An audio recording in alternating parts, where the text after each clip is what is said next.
Hi, Martin here. Today we're going to install a deep transmission pan on our 93 through '04 Jeep Grand Cherokee. My particular one's an '04. This pan will also fit many Dodges, like your 1500 and 2500 series, and your Dodge Dakotas that are running this particular transmission, the 68 RFE transmission. And there are some other part number transmissions that use the exact same pan. This is the extra deep one. It's supposed to hold around 3 quarts more than stock. One of the things I love about aluminum transmission pans is the fact that how well they seal. You never have to worry about this warping and causing a leak. I mean, these things seal so well you almost don't need a gasket. You do need one, but I'm just saying. They seal really well. Of course, the extra capacity is going to help keep the transmission cooler.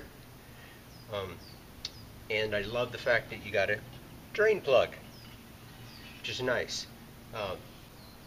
This one is made by Mag-Hytec. It's a very quality piece. I love the black powder coat they give you with it.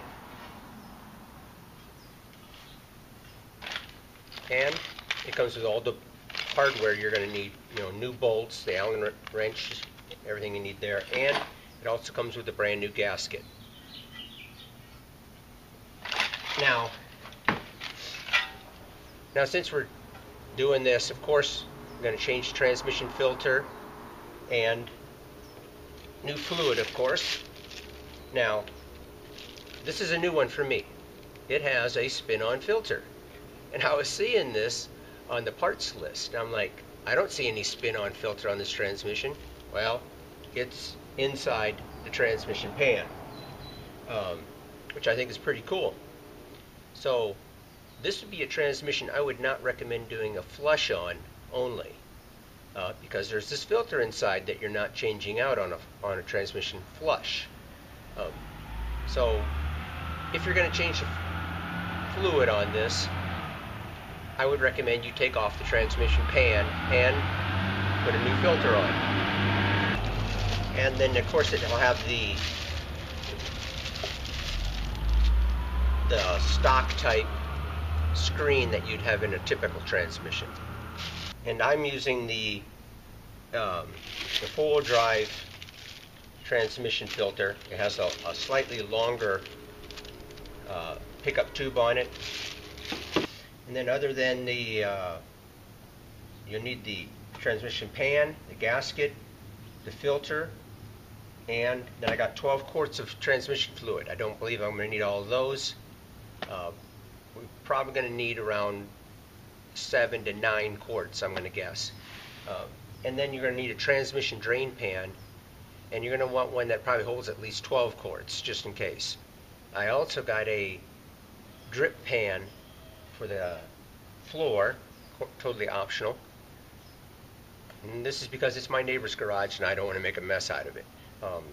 When you're doing a transmission filter and pan change, you definitely have the potential of making a pretty big mess.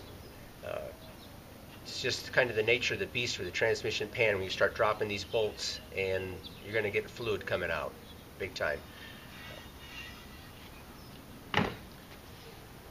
Alright, well, let's get started. Alright, we're going to start by removing the bolts. I go ahead and break all of them loose first. I actually found these surprisingly tight for a transmission pan. This is a 8mm socket.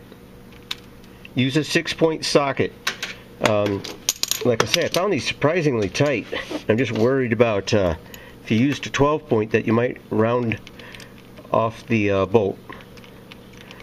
So break them all loose first, and then start by removing the rear ones, and prepared for the transmission to start leaking. So have your drip pan or your drain pan ready.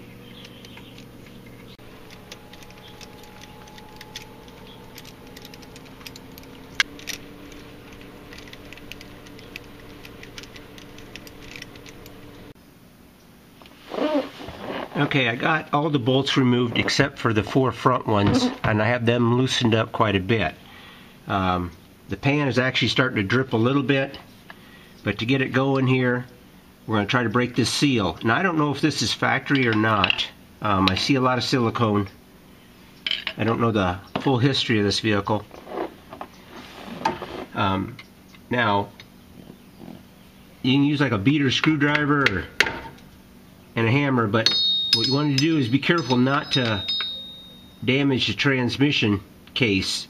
You know, this is going to cause a potential leak when you put your new transmission pan on. Okay, my best bet, see, I've got a pretty long screwdriver here, a full beater, right? There you can see it, transmission fluid start flying around in here. Get this broke loose. Just be careful again not to damage that transmission surface. There we go.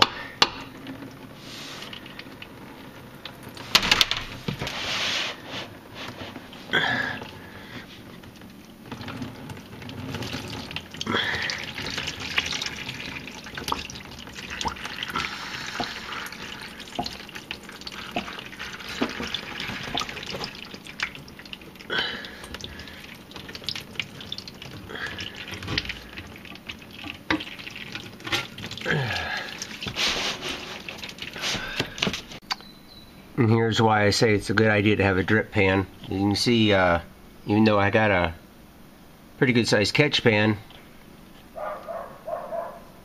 a bunch of it's still missed. So, okay, with that pretty much drained, I'm going to remove the front 4 bolts. Make sure you got your hand on the pan, because remember, you still got a good 1.5 quart or 2 in that pan. Just start removing these bolts, or what you can do is just let them down a little ways, and they'll let the back side of the pan tilt down, and it'll drain even better. I've got 2 bolts remaining. I'm just going to bring them down quite a ways, and then see if we can get that pan to come down a little bit further.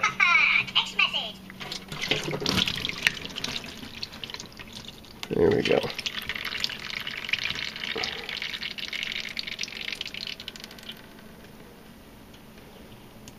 We'll remove those 2 bolts and remove the pan. Alright, we've got the pan removed. And right here you can see the spin-on filter. And then you have your like kind of a typical stock type filter screen. And this would be your pickup tube.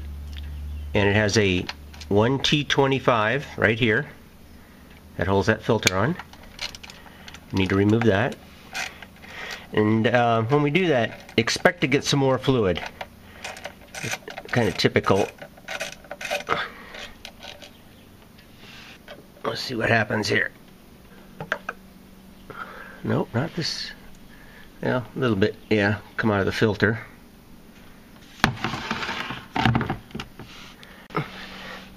Okay, now we're going to remove the spin-on filter. This is my first experience with one of these inside of a transmission. Yep, there we're going to get some fluid.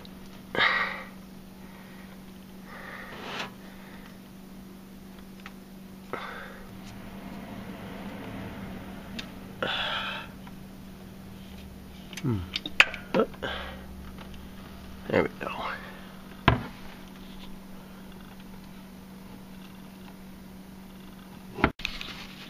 Okay, now we want to clean up the mating surface here.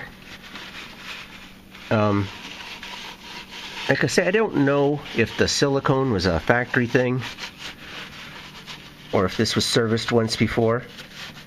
Previous owner did mention he had did a transmission flush on it, but that doesn't require removing the pan. But we want to make sure we get this, see here you can see the silicone right here. I mean, it comes off pretty easy. But we want to make sure we get that all cleaned off and dry. And we're going to install the new gasket and pan. Now, something I wanted to show you. You see this piece of plastic here?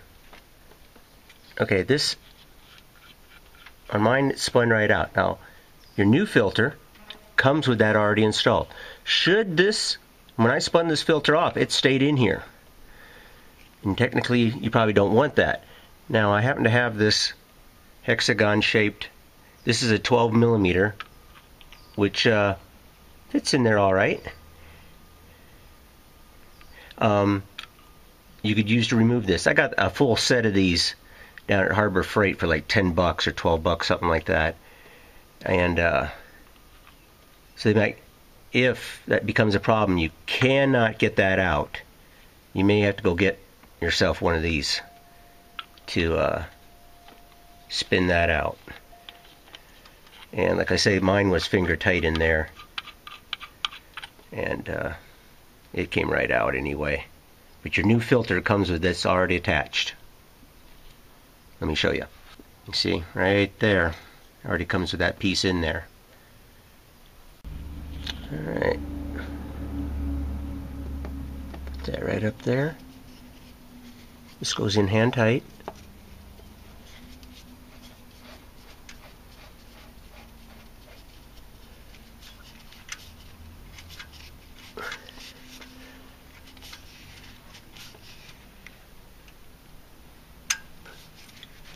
There we go. That part is done. Okay, what we got left here is the intake tube. Now the original gasket is still in there, so I got a little pick thing here. Just gonna grab a hold of that.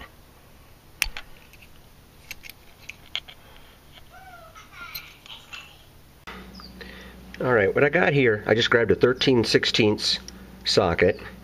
I'm going to take the new O-ring here for the pickup tube and install it that way. I'll place it up there and then drive this with a hammer. Just tap it into place.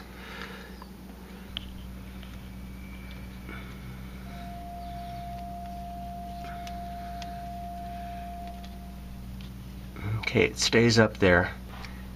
Now using the socket like that, and tap it into place. Alright, I got it in there. Went in there a little bit harder than I actually expected it to. But it's definitely good and flush up against this surface. I would put just a little bit of transmission fluid on this O-ring here, just to help the new filter go into place a little bit easier. Alright, placed a little bit of transmission fluid on here, a little bit on the O-ring up there. And just push that right in there. Now, reinstall the bolt that holds the transmission filter in.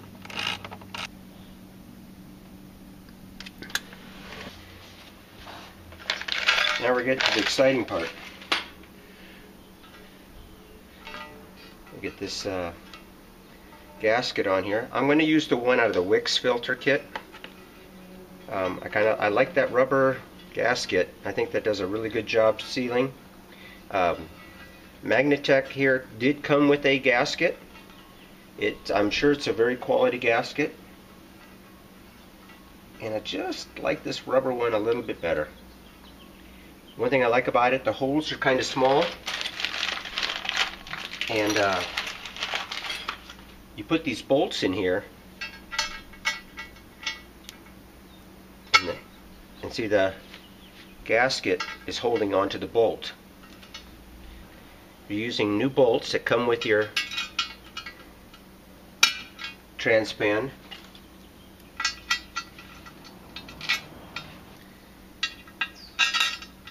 You don't use any sealer.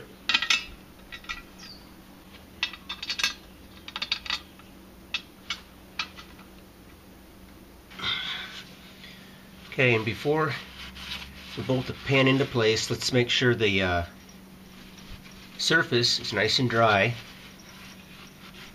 and oil free. You are going to get some transmission fluid still dripping down and running on here, especially if the vehicle's tilted toward the back like mine is right now because I'm up on ramps. Constantly getting some back here. So I'm going to wipe this down real quick.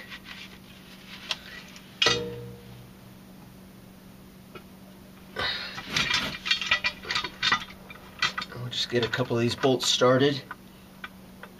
It's a 5mm Allen.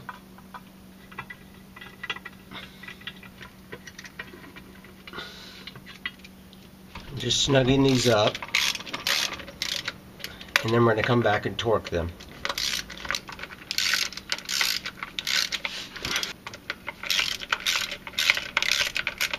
Now on this particular bolt, a little tight. I'm using a 5mm extension type here because of the catalytic converter. And if you're wondering what kind of clearance there was with the catalytic converter, because there are some talk about it, I mean, it's not bad. There's a solid 1/2 inch in there, and actually I think I'm going to take some thermal wrap and put a layer on here just to help, you know, the heat transfer from the catalytic converter to the pan. Okay, now that I got everything snugged up, I'm going to got a inch-pound torque wrench. You can use a foot-pound. If and foot-pound would be 7 to 9 pounds. Inch-pounds is 105. Use a cross pattern, so go from starting toward the middle, go to the other side of the pan, back and forth, working outward. I would spend a couple minutes torquing these down. I find that when you torque the one here, the one over here becomes loose. You know, like it needs to be retorqued. So bounce around from one side to the other, back and forth, from front to back, and keep retorquing until you find that they all torque consistently. Alright, at this point, we're ready to put some fluid in this thing. Alright, at this point, we're ready to put the fluid back in. I think I'm going to go for 7 quarts right off the bat. And we'll fire it up, get it off the jack stands, and check the fluid. Now you're going to only want to put ATF4 fluid in this transmission. I wouldn't try any royal purple or anything exotic that claims that it'll work with all transmissions.